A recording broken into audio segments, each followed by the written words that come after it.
Mantan pemain timnas Indonesia Jajang Paliama meninggal dunia di usia 39 tahun. Mantan pemain timnas Indonesia Jajang Paliama meninggal dunia di usia 39 tahun.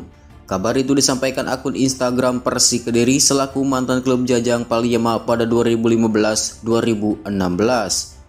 Turut berduka cita atas meninggalnya Jajang Paliama, pemain Persik Kediri musim 2015-2016, tulis akun Instagram Persik Kediri @persikofficial. Semoga amal ibadahnya diterima di sisinya dan keluarganya diberikan ketabahan. Lanjut laporan tersebut. Lantas, apa penyebab Jajang Paliama meninggal dunia? Menurut laporan akun @bolakediri, pemegang 2 caps bersama timnas Indonesia ini meninggal dunia akibat kecelakaan di daerah Maron Banyakan, Kediri pada Sabtu 11 Mei 2024 sore waktu Indonesia Barat. Ia mengalami kecelakaan setelah mendampingi sang tim asuhannya bertanding. Sore tadi, Jajang Paliama berpulang setelah terlibat kecelakaan di daerah Maron Banyakan usai mendampingi anak didiknya bertanding, tulis akun Instagram @bolakediri. Semoga diampuni dosanya, diterima amal ibadahnya. Lanjut akun @bolakediri. Jajang Paliama mengawali karir sepak bola profesionalnya dengan memperkuat PS Mojokerto pada 2004. Setelah itu, sejumlah klub pernah diperkuat pemain yang biasa meruput sebagai gelandang ini. Sebut saja Persib Jember, Gresik United, Persibo Bojonegoro, Semen Padang, Persepa Madura Utama, Persatu Tuban, Persik Kediri, dan Semeru FC. Prestasi terbaik Jajang Paliama tersaji ketika membela Persibo pada 2009-2010.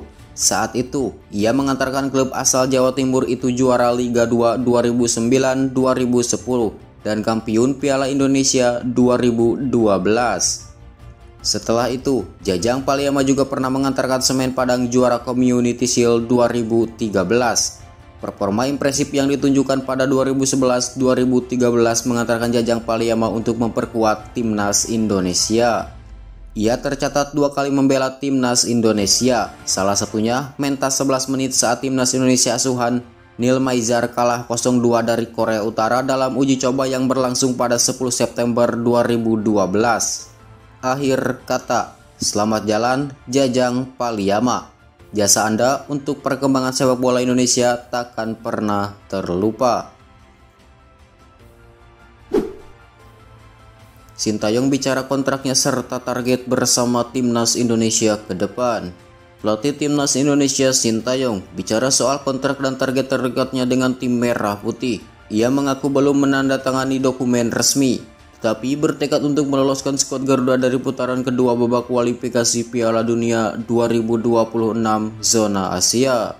Sin sudah sepakat secara lisan dengan PSSI untuk memperpanjang kontraknya hingga 2027. Hal itu diketahui setelah bersua Ketua Umum PSSI Erick Thohir di sela-sela Piala Asia U23 2024 di Qatar. Kontraknya bakal diperpanjang setelah Sin berhasil memenuhi 2 target, yakni membawa timnas Indonesia ke perempat final Piala Asia 2023, serta timnas Indonesia U23 mencapai perempat final Piala Asia U23 2024. Keduanya berhasil dicapai oleh pelatih asal Korea Selatan tersebut. Kendati sudah sepakat secara lisan, Sin mengaku sama sekali belum menandatangani kontrak barunya. Ia mengatakan hal itu bakal dibicarakan setelah ini karena baru selesai menangani anak buahnya dalam rangkaian pertandingan yang panjang. Belum ada kontrak yang saya lihat langsung. Jadi ya memang nggak bisa dibicarakan sekarang karena memang baru selesai juga pertandingan kemarin. Jadi baru bisa dibicarakan nanti, ujar Sin kepada awak media termasuk MNC Portal Indonesia. Dan pembicaraan baik sebelumnya dengan Pak Erik, kami akan bersama dengan PSSI sampai tahun 2027, imbuh pria berusia 53 tahun itu. Lebih lanjut, Sin mengatakan saat ini belum bisa bicara soal target selanjutnya yang dipasang dalam kontrak anyarnya.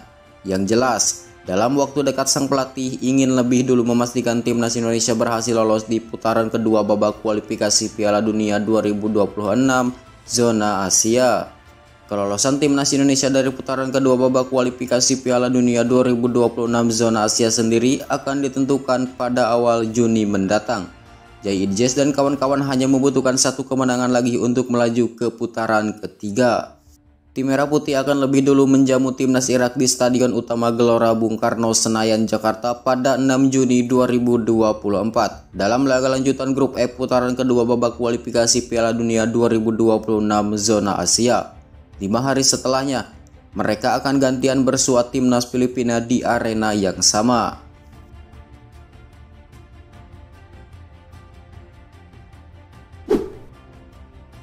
Tekad Hernando Ari balaskan dendam pada Irak di kualifikasi Piala Dunia 2026. Kiper timnas Indonesia Hernando Ari Sutaryadi bertekad mengalahkan Irak di kualifikasi Piala Dunia 2026. Hernando ingin membalaskan kekalahan di Piala Asia U23. Indonesia dipaksa mengakui keunggulan Irak 1-2 pada perebutan tempat ketiga Piala Asia U23 2024. Laga itu juga menjadi perebutan tiket lolos langsung ke Olimpiade Paris 2024. Setelahnya, masih ada satu jalur lain bagi Indonesia untuk menembus Paris, yaitu laga playoff kontra Gini. Sayang sekali Indonesia kembali harus mengubur mimpi berlaga di Olimpiade 2024 menyusul kekalahan 0-1. Hernando Ari tak memiliki waktu banyak untuk bersantai setelah rangkaian Piala Asia U23 dan playoff Olimpiade. Kiper berusia 22 tahun itu mesti segera bersiap membela timnas senior Indonesia menghadapi Irak di babak ketiga kualifikasi Piala Dunia 2026. Laga itu sendiri akan digelar di Stadion GBK pada 6 Juni mendatang. Pasti inginlah revans, apalagi pemain kita jago-jago dan sudah bagus-bagus.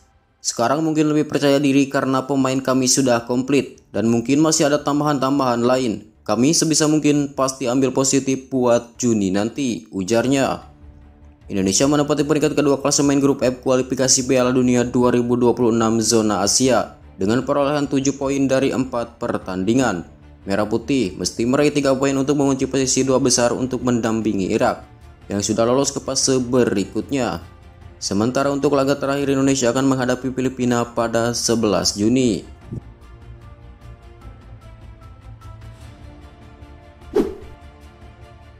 Merendah meski disanjung, Sintayong, masa depan sepak bola Indonesia cerah.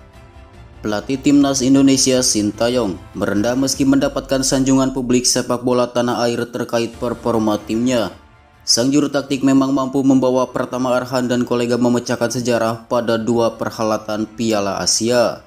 Sebagaimana diketahui, timnas Indonesia pertama kali lolos ke babak 16 besar Piala Asia pada edisi 2023. Sementara itu, timnas Indonesia U23 pun pertama kalinya menempati posisi keempat Piala Asia U23 pada 2024.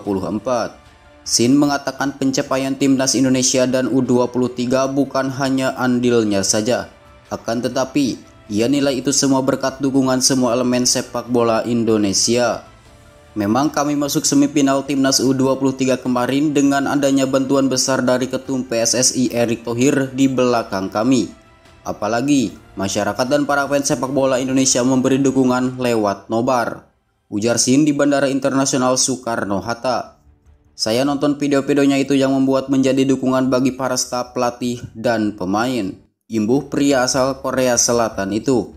Bukan hanya pemain saja yang bermain bagus, tapi ada bantuan dari Pak Erick dan dukungan dari masyarakat Indonesia itu yang membuat Indonesia masuk 4 besar juga, tukas Sintayong.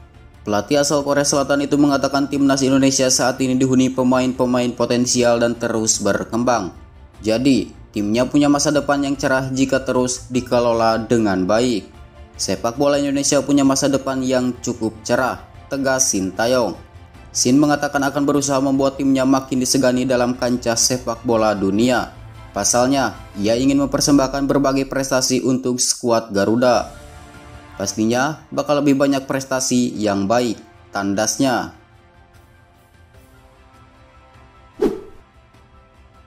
Kapan Sintayong tanda tangan kontrak baru? Ini bocoran dari EXO PSSI.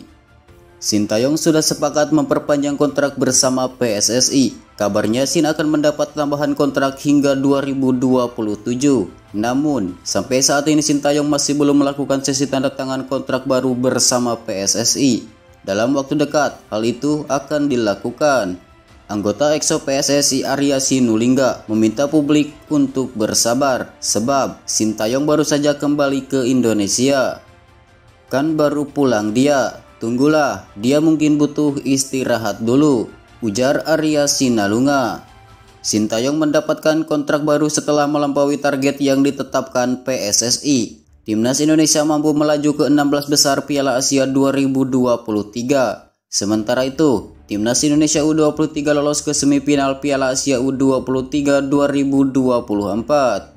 Sintayong memang bekerja keras selama lebih dari sebulan terakhir. Sin memimpin skuad Timnas Indonesia U23 di Piala Asia U23 2024 dan playoff Olimpiade 2024. Arya Sinulinga menyebut Sintayong pasti kelelahan. Pelatih asal Korea Selatan itu memerlukan waktu istirahat. Lelah juga, di 40 hari kan dia kerja. Enggak lebaran lagi dia kemarin. Terpotong tuh lebarannya. Lebih lanjut, Arya Sinulinga memastikan pihaknya akan bertemu dengan Sintayong. Selain melakukan tanda tangan kontrak, kedua belah pihak juga akan membahas rencana-rencana ke depan. Pasti kami dalam waktu dekat akan bertemu. Pasti dan kami akan bernegosiasi di banyak hal. Target sudah tercapai kan? Pasti sesuatu yang harus kami hargai, tandasnya.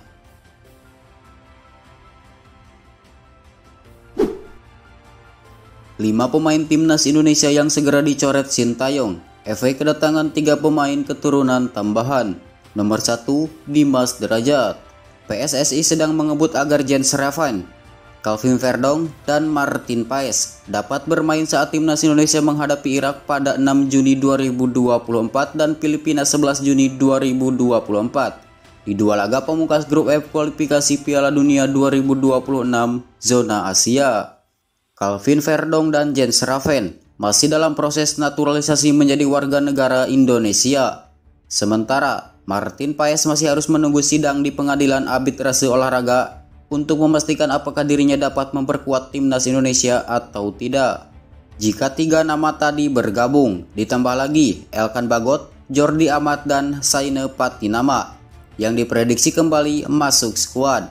Sintayong mau tak mau harus mencoret 5 pemain yang sebelumnya ia panggil untuk laga melawan Vietnam pada Maret 2024. Lantas, siapa saja pemain yang dimaksud? Nomor 5, Muhammad Riyandi. Posisi Muhammad Riyandi dari daftar 3 kiper Timnas Indonesia terancam seiring kehadiran Martin Paes. Kiper Persis Solo ini diprediksi kalah saing dengan Martin Paes, Hernando Ari, dan Muhammad Adi Satrio. Nomor 4, Edo Febriansyah. Kembalinya Saine Patinama ke skuad Timnas Indonesia membuat Edo Febriansyah berpotensi terpental dari skuad Timnas Indonesia. Kemudian pertanyaan muncul, bukannya nama Edo selalu masuk skuad Timnas Indonesia sekalipun ada Saine Patinama dan Pratama Arhan selaku pesaingnya di posisi wingback kiri? Benar, dalam beberapa bulan terakhir nama Edo selalu masuk, tapi tidak dengan sekarang. Ia mendapatkan pesaing tambahan atas nama Calvin Verdong. Nomor 3 ada Arhan Fikri.